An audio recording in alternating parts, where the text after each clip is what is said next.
តាមដើម្បីសងសឹកជាមួយនឹងតែប៉ុណ្ណោះទេខ្ញុំមិននឹកស្មានថាគេឃើញនាងសាគេឃើញនាងសាគេក៏ស្ងៀមពួកឯងប្រកាសជាធ្វើបាបនាងហើយមែនទេអូកុំនេះវ៉ាគេឲ្យខ្ញុំទៅទូរស័ព្ទក្រោយមកយើងដឹងថាពុករបស់គេមានវីឡាជាកំពូលអ្នកមានម្នាក់មែនហើយអញ្ចឹងមិនក៏មិនទូរស័ព្ទឲ្យបងសងដឹងមុនបាទខ្ញុំទូរស័ព្ទឲ្យបងសងដែរប៉ុន្តែទូរស័ព្ទរបស់យើងអត់ថ្មលីងពួកឯងទូរស័ព្ទប្រាប់ពុកនាងថាម៉េចខ្ញុំប្រាប់ពុកនាងថាកូនស្រីរបស់គេនៅលើដៃរបស់យើងគេភ័យខ្លាំងណាស់ហើយគេសួរខ្ញុំថាតើឥឡូវចង់គិតយ៉ាងម៉េចខ្ញុំនិយាយប្រាប់គេថាចាំសួរយោបល់បងធំសិនពេលខ្ញុំទូរស័ព្ទឲ្យរំលោភនាងទៅពួកអាចោលមកទៀតយើងបាននិយាយប្រហែលដល់ហើយថាយើងត្រូវការប្រាក់ការពីមុនយ៉ាងម៉េចឥឡូវនេះក៏អញ្ចឹងដែរបងសងពួកគេបានជាជ្រុលដំណើរទៅហើយកុំរវល់ពួកគេអីម្យ៉ាងទៀតមិនមែនកំហុសគេណាប៉ូលីសប្រកាសតាមរឿងនេះស្ដេចបន្ទោសពួកគេក៏អត់ប្រយោជន៍ដែរអញ្ចឹងគួរតែរំជោបបាយដោះស្រាយរឿងនេះវិញល្អជាង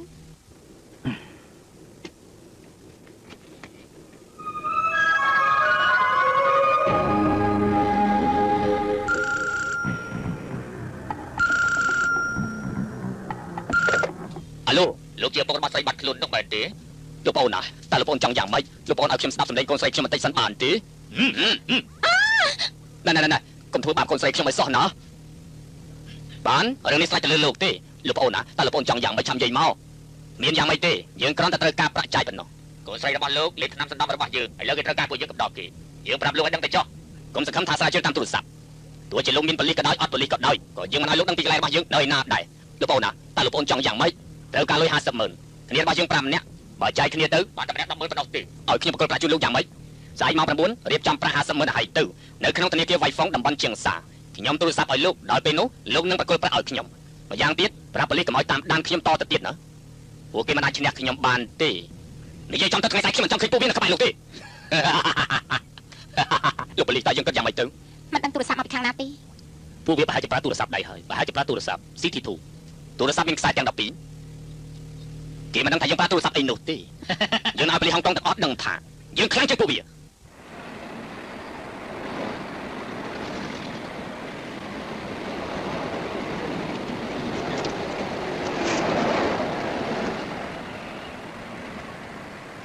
ង្រៃយកតាំងពីម៉ោង9ព្រឹករហូតដល់ម៉ោង3 សៀលពួកគេធ្វើស្អីខ្លះចាំផ្លែទៀតទៅ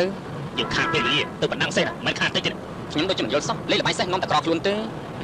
សំទោសអាឡូខ្ញុំចាំតាំងពីម៉ោង9រហូតដល់ពេលនេះទៅហើយចាំមិនដឹងមានអីអស្ចារ្យទៅលោកមិនពេញចិត្តមែនទេអញ្ចឹងបញ្ហាប្រាក់ប្រគល់យ៉ាងម៉េចទៅយកប្រាក់បញ្ចូលទៅក្នុងធនាគាររបស់កូនស្រីលោកភ្លាមទៅឲ្យចាំទៅឡើងពួកយើងចាត់ការភ្លាម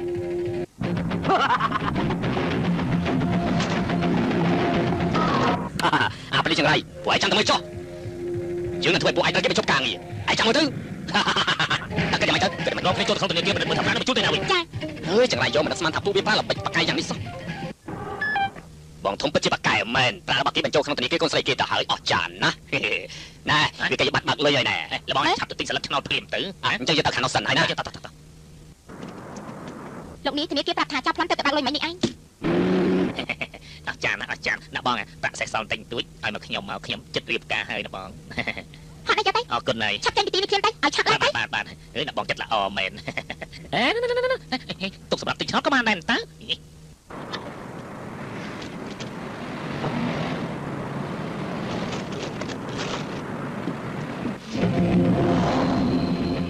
អាចកន្លែងនោះពិតជាបកកែមែនគេប្រើល្បិចឆោតដល់ពួកយើងទៀតអត់មែនហើយគេលេងល្បិចបកកែយ៉ាងនេះគេរៀនសូត្រតាមខ្សែភាពយន្តប្រទេសណានឹងលោកនៃក្រុមគណៈកម្មការប៉ុណ្ណឹងសេះបាននិយាយថាមានមនុស្សមួយចំនួនយកប្រាក់ច្រើនណាស់មកទិញស្លឹកឆ្នោតពួកគេមានចំណាំមុខគេបានទេមកកលឹកក្នុងនោះនិយាយថាមនុស្សចេញចូលច្រើនណាស់គេចំណាំមិនបានទេពួកវាពិតជាបកកែមែនណាពួកឯងនាំគ្នាទៅតាមដានពួកវាភ្លាមទៅបាទលោកអាយ៉ាពួកវាជាដៃគូយ៉ាងសាហាវរបស់យើងតើអាចចំគួយទៅវិញទៅអ្នកលោកអ្នកលោកមករបស់គេត្រូវគេរំលោភទៅហើយនៅមនុស្សជ្រុកថ្លៃលោកស្អីឆ្កែហើយពួកយើងមិនទៅទេមិនទៅហើយតែយ៉ាប់មិនទៅហើយតាមិនអញ្ចឹងហ៎មើលចូលតែចាប់ចោលទៅហើយមិនដៃក៏មិនដឹងប្រហែលជាឈួតជ្រុកហើយចង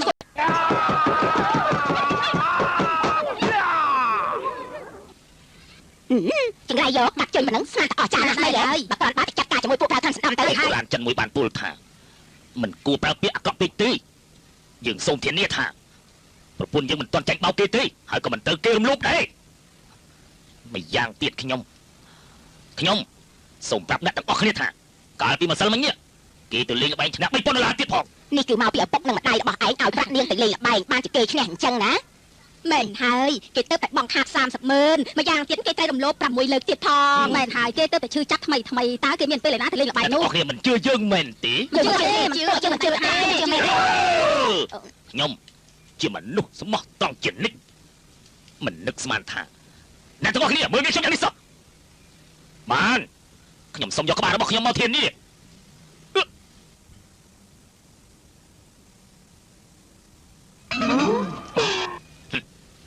អ្នកទាំងអស់គ្នាដូចជាគ្មានចិត្តអាណិតខ្ញុំទាល់តែសោះយើងនឹងសម្រាប់ពួកឯង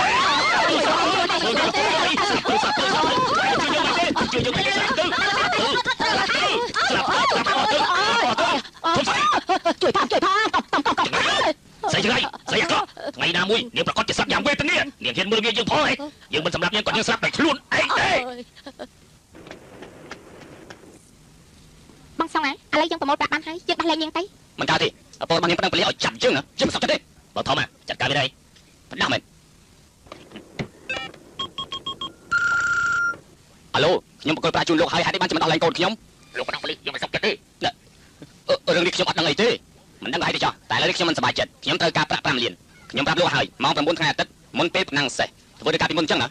អាឡូបងធំយើងប្រកាសជាខ្លាចទៅជាអ្នកមានហើយមែនហើយយើងខ្លាចទៅជាអ្នកមានហើយមែនហើយមកដល់នេះប៉ូលីសធ្វើបាបខ្ញុំមែនអ្នកទាំងអស់គ្នាគ្មានបានការមែនថ្ងៃស្អែកក៏សាច់ប្រកាសជាចុះផ្សាយរឿងនេះហេតុនេះហើយម៉ោង9ថ្ងៃស្អែកត្រូវធ្វើរបាយការណ៍ឲ្យខ្ញុំឲ្យបានច្បាស់លាស់ស្ដាប់បានទេ Yes sir